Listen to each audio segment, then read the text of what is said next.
Hoy en el canal vamos a analizar el Niza de Lucien Favre, que en la 2016-2017 tuvo en vilo al PSG, aunque la liga al final se la llevó el Mónaco. ¡Comenzamos!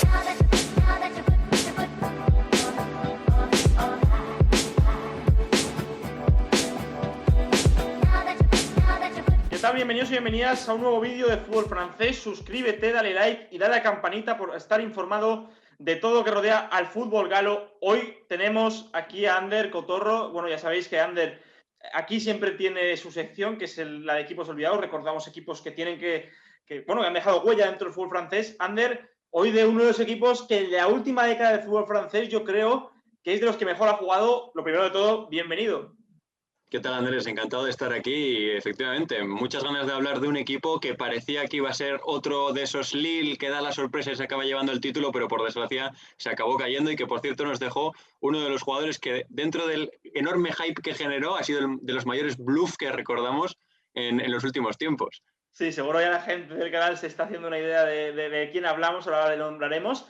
Bueno, este Niza de Lucien Favre fue el equipo que todos pensamos que era el outsider, ¿no?, de aquella liga francesa, porque, claro, hasta del Mónaco de Mbappé, Bernardo Silva y Lemar no se habla hasta a partir de la jornada 30, porque es que el equipo empieza la temporada ganando casi todo, o sea, era impresionante. Se va, Claude Puel se marcha del Niza, se marcha al Southampton.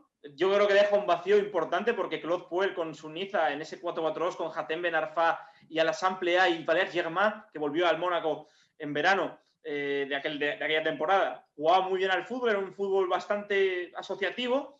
Y Lucien Favre, pues Ander era un entrenador que yo creo que estaba capacitado para hacer buen fútbol, porque en el Borussia Mönchengladbach le pasó casi lo mismo. Tuvo la Bundesliga muy cerquita y al final acabó deshinchándose. O sea, yo soy un entrenador que también en sus equipos imprime un juego muy agresivo y sobre todo predominando en la posesión del balón.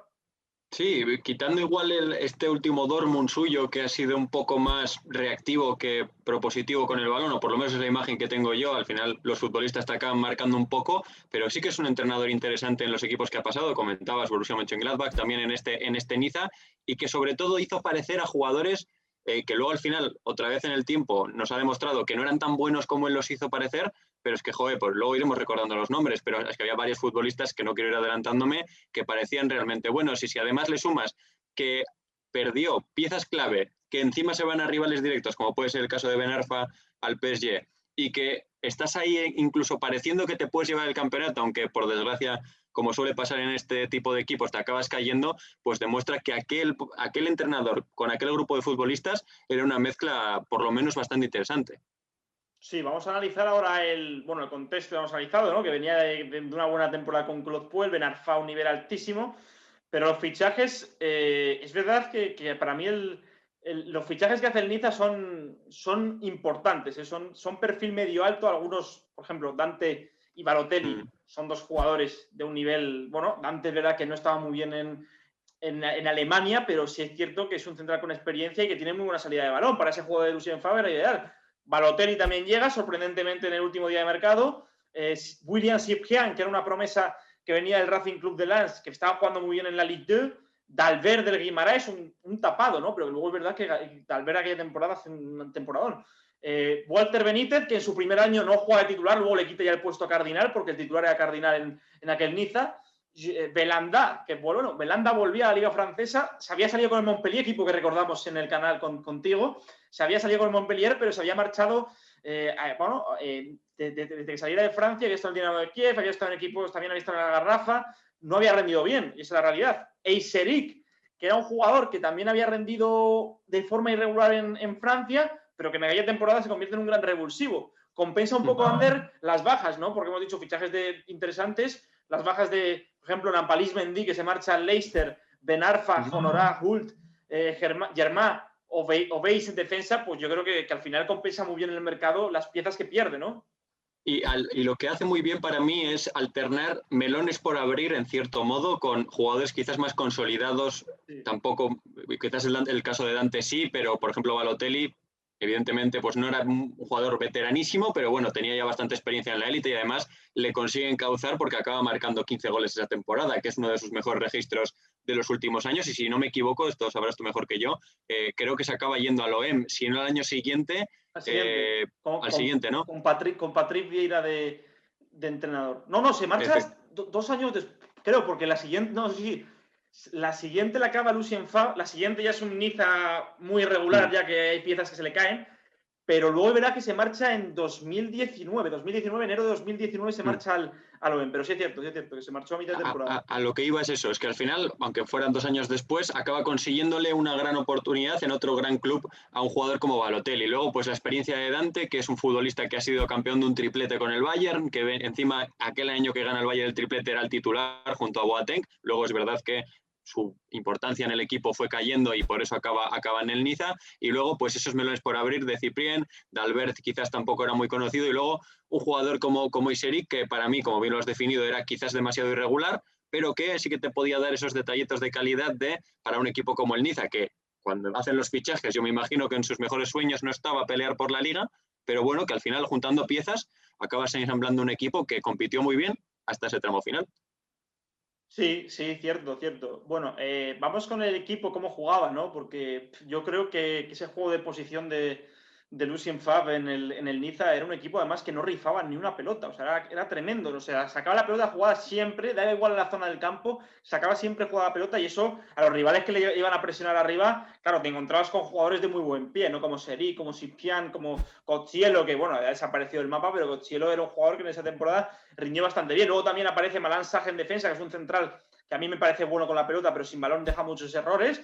Y bueno, y luego el ataque, la tripleta que tenía el Niza era impresionante, porque veas que Belanda partía de la banda izquierda, pero se metía muchísimo hacia adentro, hacía casi un rombo con Belanda de vértice y Balotelli y Plea, Balotelli yendo a los apoyos y Plea yendo al espacio. Era muy interesante lo que planteaban, pero Ander, lo que más destacaba de este equipo es que tenía personalidad para jugar raso, no rifaba una pelota y dominaba cualquier escenario del terreno de juego.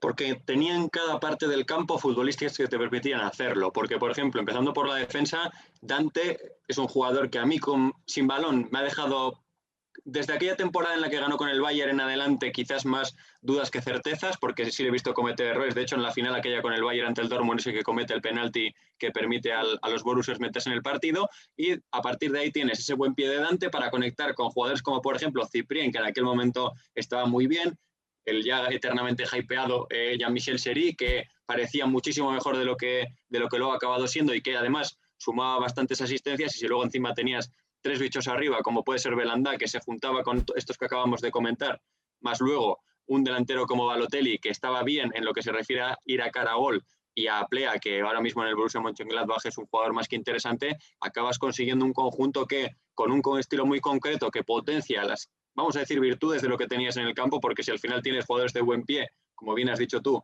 que les vas dando un contexto y una manera de ir apareciendo que potencia sus virtudes, pues acabas consiguiendo un equipo que juega de manera atractiva y de manera eficiente. Exactamente, muy bien definido la palabra contexto, ¿no? Porque muchos equipos, jugadores brillan en un contexto muy determinado y ya este Niza le salía todo. ¿Qué pasó con el Niza? Porque recuerdo que justo hay un partido ante el PSG que empieza ganando 0-2, que se pone 0-2 con un golazo de Sipian de falta, que decíamos, madre mía, el Niza cómo está. Y luego empata el PSG con 2 goles de Cavani nada más comenzar la segunda mitad.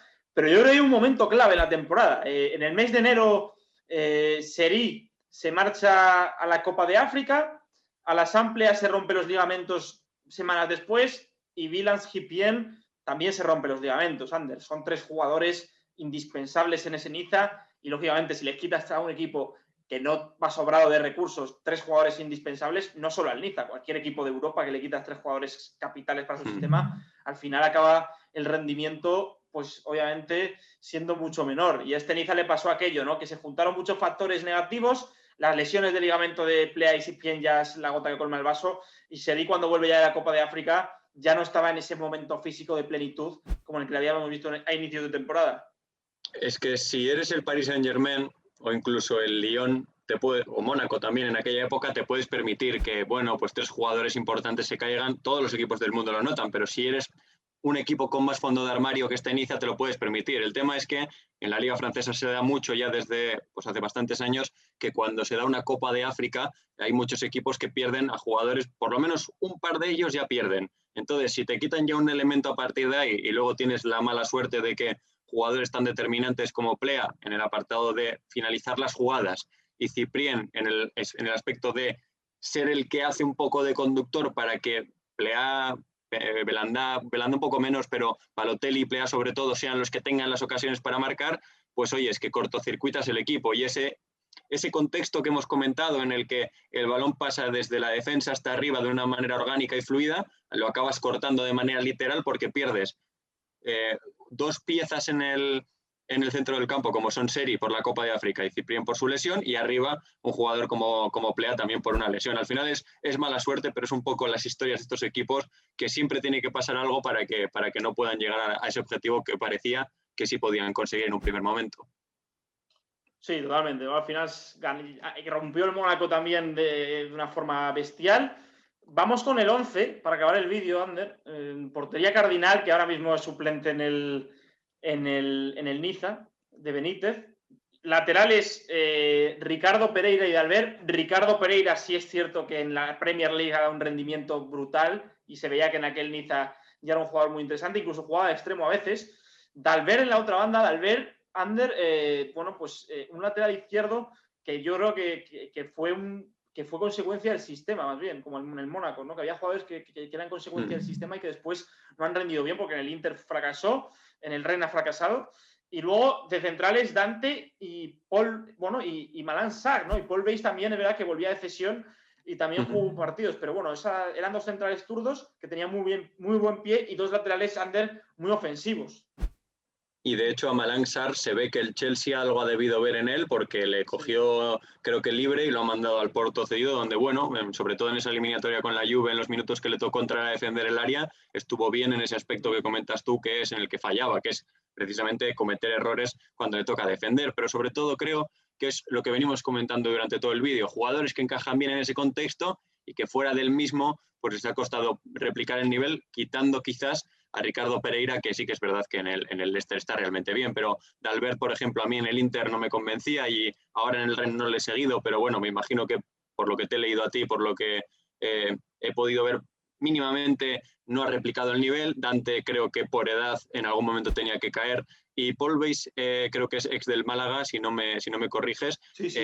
Es un futbolista que, pues bueno, pues para ser complemento de otro que asuma más responsabilidades y que sea mejor, más líder, puede ir bien, pero por él solo no me deja no me da tanta seguridad. Lo que quiero decir es que al final tú vas sumando piezas de esa defensa que hemos comentado y te sale una buena defensa. Las separas y quizás ahí te tambalea un poquito el nivel.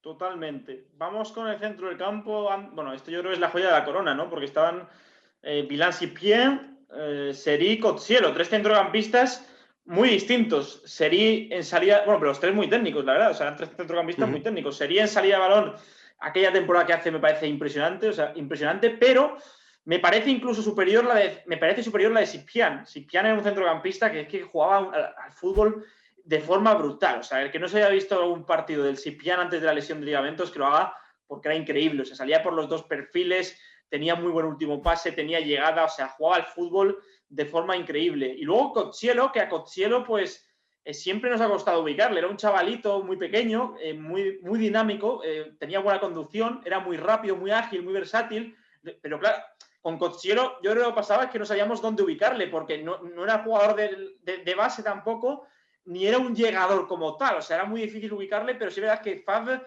le dio un contexto muy favorable y se ubicaba casi como un llegador o un volante casi mixto, ¿no, Ander? Cotsielo a mí, perdón por la pronunciación, que aquí el que domina francés es Andrés, que por algo es el especialista aquí en fútbol galo. A mí es el jugador que un poco, no voy a compararlo como tal, pero me pasa como con Varela, el del Inter, que tú le ves de primeras y dices, este chico técnicamente está bien, pues quizás es más perfil organizador, pero según le vas viendo partidos, pues a Varela le vas orientando ya en qué tipo de jugador es, pero con Cotsielo es exactamente lo que tú has dicho, que no termines de verle porque ni asumiendo responsabilidades para sacar el balón, ni tampoco como tal un llegador, entonces sí que supo Favre darle el escenario ideal para que él se pudiera soltar. Luego creo que estuvo en el Colonia y ahí ya pues empezó a ser un poco más desaparecido. Jean-Michel Seri, sonó ese mismo verano para el Fútbol Club Barcelona, igual que pasó con Marco Verratti, pero luego pues lo fichó el Fulham, que como equipo seguido por servidor no le pueden ir las cosas bien, entonces ahí se vio que era un completo bluff, pero también, bueno, creo que en aquella época estaba más que se podía decir que te podía engañar en cierto modo porque el nivel fue muy bueno, y luego lo de Cipriano estoy totalmente de acuerdo contigo, porque aunque yo no le vi tantos partidos, de hecho yo creo que partidos enteros de él no habré visto muchos, pero sí que veía pues esos resúmenes, imágenes y demás, y es que veías que era un futbolista que intervenía de muchas maneras, en muchos sitios, a muchas alturas, y que hacía muchas cosas bien. Y eso es al final, si encima le añades el punto que tenía, pues como hemos dicho antes, que es capaz de meterte un gol de falta, que es capaz de generarte ventajas de muchas maneras diferentes, encuentras un jugadorazo. Lástima que se haya roto la rodilla un poco, lo que también pasó con Fekir, solo que Fekir, pues como era mejor, pues ha podido tirar, vamos a decir, pero vamos, que es una pena lo de esa lesión. Sí, además ese Sipien que luego se recicló de pivote defensivo, porque ya no tenía ese movimiento, ¿no? de rapidez en las piernas. Bueno, vamos con el final de los tres de ataque, que eran muy complementarios. Belhanda, que era un jugador menos técnico, pero mucha potencia, ¿no? De piernas, ¿no? Para arrancar y para filtrar balones entre líneas, incluso Balotelli o Plea al espacio. Balotelli y Alassane que, bueno, yo no sé qué hubiera sido de Alassane si no se hubiera roto los ligamentos. Sigue siendo un delantero muy interesante, porque en el Gladbach se está jugando muy bien, pero aquel delantero era una auténtica brutalidad, o sea, era una brutalidad. Tenía técnica en conducción, al espacio iba muy bien. Yo siempre he dicho que estéticamente me recordaba a Thierry Henry, salvando mucho las distancias, pero estéticamente es un jugador que te da gusto verle jugar. Y luego Balotelli, bueno, Lucien Favre le da un contexto muy favorable y Balotelli responde, pero claro, Balotelli es un jugador que al final empieza muy fuerte la temporada. Creo que la estadística es que fuera de casa no metió casi ningún gol en aquel año. O sea, todos los goles que metió, casi todos los metía en casa. Y eso también le faltó un poco al Niza, ¿no? Un poco más de Balotelli en cierto momento de la temporada, que no estuvo mal, 15 goles, pero era un jugador que ya lo sabemos, muy regular. Sí, yo creo que por definirlos, quizás el más completo, o sea, sin ser el mejor, pero el que más condiciones diferentes para hacer más cosas tenía era Balotelli, creo yo, porque era capaz de ir al espacio y de ir al pie, pero luego el que estaba en el nivel más alto quizás era Plea, no solo por ser determinante yendo al espacio, sino también por tener ese punto de inspiración. Y ahora, claro, es evidente que cuando los jugadores tienen este tipo de lesiones, como la de la rodilla que tuvo el jugador francés, pues acabas perdiendo, no sé si es atrevimiento, si es confianza a la hora de hacer cosas, o es directamente capacidad física dentro de lo que es tu juego. En lo referente a Belhanda, porque la irregularidad de Balotelli creo que es muy mainstream y que no descubrimos nada nuevo diciéndolo, creo que fue un poco recuperar esa versión del Montpellier sin llegar a ser un nivel tan alto, porque le veías más o menos cómodo. Yo ahí no coincido del todo contigo en que no fuera tan técnico. Yo sí que le veía algunos detallitos que me hacían pensar que era más técnico que potente, pero bueno, tranquilamente aquí el que controla de verdad y ha sido de verdad. Pero yo creo que el de Montpellier era más técnico. Creo que luego ganó, no sé si masa muscular, pero luego ya se enfocó un poco más a la potencia, pero sí es cierto que técnicamente en el Montpellier era una locura y tenía cosas técnicas, pero digo que quizá luego se enfocó un poquito más ahí, pero yo estoy de acuerdo contigo lo que comentas, ¿eh?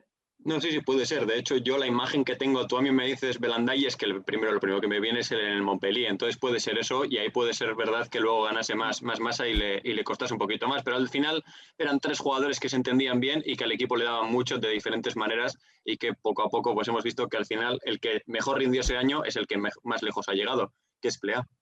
Totalmente. Lástima aquel Niza que al final no le van a recordar en el fútbol francés porque acabó tercero, pero sí es cierto que jugaba, bueno, los equipos que más me han hecho disfrutar por idea de juego y automatismos de la última década de la Liga Francesa. Ander, te mando un abrazo. ¿Sí? Iba a decir que hay una cosa que has dicho tú, que así como hablamos de mala suerte y de que no son capaces de mantener el nivel de muchos equipos que hemos hecho en esta sección, aquí hay que comentar que salió el Mónaco aquel, que también hicimos en el canal, que era un equipazo con un tal Kylian Mbappé que estaba saliéndose, incluso creo que tenía 17 años en aquel momento, y eso hay que tenerlo en cuenta, que al final hay equipos que también compiten y ese era una tremenda locura.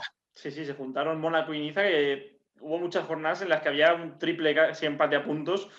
en la liga francesa. Bueno, Ander, muchísimas gracias por pasarte. Como siempre voy a pasar aquí tu Twitter, tu Twitch y tu YouTube para que la gente lo vea, que hace muy buenos análisis. Un fuerte abrazo y habrá más vídeos seguro de esta sección porque equipos tenemos para aburrir. Gracias, Ander, es encantado de estar aquí otra vez.